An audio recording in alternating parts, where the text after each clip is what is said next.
We did something fun for spring break this year, and I wanted to share it with you because if you are interested in all things Idaho, then this is relevant. We moved to North Idaho in the beginning of 2023, and prior to taking up residence in Hayden, as a family, we had not visited any other location in Idaho ever. And keep in mind that I have been raised in Oregon and Washington, and I had never come to Idaho before pretty much moving here. So when I was in grad school, I did have a summer job teaching for a reading program, and they sent me to Boise every week for about a month. But I was mostly sitting in a classroom teaching kids reading skills, blah, blah, blah. Didn't explore very much. I was there by myself. So I don't really feel like I had experienced much of Southern Idaho. So for spring break this year, which is typically around the last week of March here in this area, we decided to take a road trip to Southern Idaho and see more of our new home state. Before I go into where we went and what we did on our Idaho road trip, I just want to say thank you for watching. I make a new video on life and real estate here in North Idaho every single week. I am a realtor in the Coeur d'Alene area, and we as I just said, we moved here in the beginning of 2023. We are getting settled into our new home here, and we love North Idaho. If you like my videos and you don't want to miss one, just hit that subscribe button. If you want to chat about real estate and the market here in North Idaho, I can be reached by a phone call, text, or an email, and I put all my contact information in the description down below. First of all, I just want to give a shout out to anyone who is out there as a travel agent planning trips for people. Planning trips is a ton of work. Also, props to my mom, who planned so many great trips for my family growing up and never got enough credit for it. Traveling with 4 kids always requires some extra effort in planning, and sometimes I kind of just like wing it, but all the planning did pay off because we had such a great time on our trip. Honestly, my expectations for this road trip were like here, like they were pretty low. You can't really see that on the screen. I would like do it lower, but like you can't see that. Anytime you're traveling with 4 kids, you just kind of like set the bar low so that you have a pleasant surprise when you have fun. And we did. We had a ton of fun on this trip, and I am so glad that we did it. I got it into my mind to do this road trip because I had never really explored Southern Idaho. I had never seen Twin Falls. I thought Twin Falls was going to be this like big attraction. I was totally wrong about that, but I'm going to get to that later. We decided to break our trip down into 4 different parts. We went to McCall, Idaho, Boise, Twin Falls, and then for our last night, we actually stopped over in Baker City in Eastern Oregon.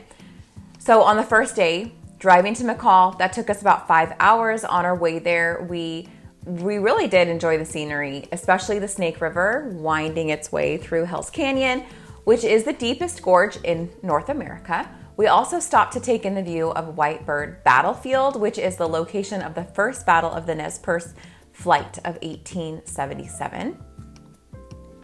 We stopped along the way at 𝐦𝐨𝐫𝐞 Hot Springs, which was about 30 minutes north of McCall. This hot spring was a little bit rough around the edges, but the price was right, and the kids sure did not notice that it was not quite like a luxury experience.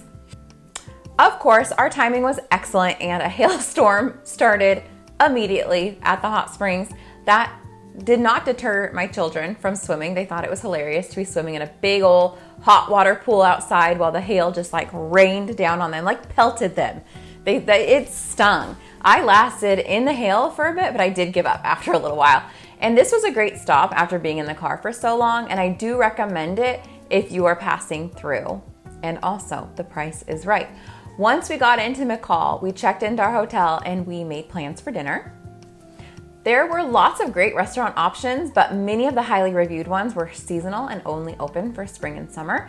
We decided to go to the Cutwater at Shore Lodge on Payette Lake. I don't know how to say that word, Payette. Correct me in the comments. The food was delicious. We had an incredible view of the lake, and we were immediately regretting our hotel choice because Shore Lodge is so nice. If you ever want to do a weekend away in McCall, go stay at this hotel. It was beautiful. We were envious of the lodging there. Overall, we really enjoyed McCall. It is a cute little mountain town, very similar to Coeur d'Alene with the setup they have with the lake and the mountain, like that combination. That's kind of what we already have here. Their skiing mountain is called Brundage Mountain Resort, so you can look that up online if you like to ski. They also have Ponderosa State Park on the lake right near downtown, and they've got tons of trails in there and also some beaches to enjoy during those warmer months. McCall really reminded us of Bend, Oregon, or Sun River if you've ever been down in that area. They have a very cute cabin mountain vibe going on. And I also had my second best cup of coffee for the whole trip at North Fork Coffee Roasters in McCall. From McCall, we headed to Boise. Boise is only 2.5 hours away, so it wasn't too bad of a car day. We stayed near Boise State University, and the kids thought it was neat to see college kids in real life with their backpacks going to class. On our first afternoon in town, we popped over to the zoo. The zoo is definitely on the smaller size, but there were some really neat exhibits, and I'd say it packed a big punch for being a smaller zoo. We got a kick out of the giraffe running around like a crazy person, and the orangutans were definitely a crowd pleaser as well. They have a 101-year-old tortoise named Mr. Mac. He was awesome. This giant tortoise is 350 pounds, and we were all impressed by him. After the zoo adventure was over, we let the kids swim in the hotel pool and then found a place for dinner. The next day, bright and early, we stopped by the state capitol building downtown. It was pretty fancy, fancier than I thought it was gonna be. The inside was pretty much solid marble. Again, we were impressed. I must be getting old because I really enjoyed all of the informational panels and placards that they had up to learn more about the history of Idaho and the important people who helped shape this state. After our trip to the Capitol building, we went to the Idaho State Museum. The museum was fantastic, very interactive, and just full of good information, good history, interesting things I had not known about. They had a great children's area, and our kids, they probably would have stayed for hours and hours playing there. I am not big on gift shops and buying extra stuff we don't need, but I did get suckered into buying a book called The Skydiving Beavers. This book tells the story of how McCall, which had just been in McCall, so of course I was like, that was on my mind. McCall had too many beavers in the period of time right after World War II. They also happen to have a lot of leftover parachutes. So they solved the beaver problem by dropping beavers in specialty made boxes into the wilderness by parachute. This is a true story. Again, I really enjoy learning about the history of our great state, our industry, agriculture, influential people, and historic events. I had not heard of the Teton Dam collapse, which occurred in 1976.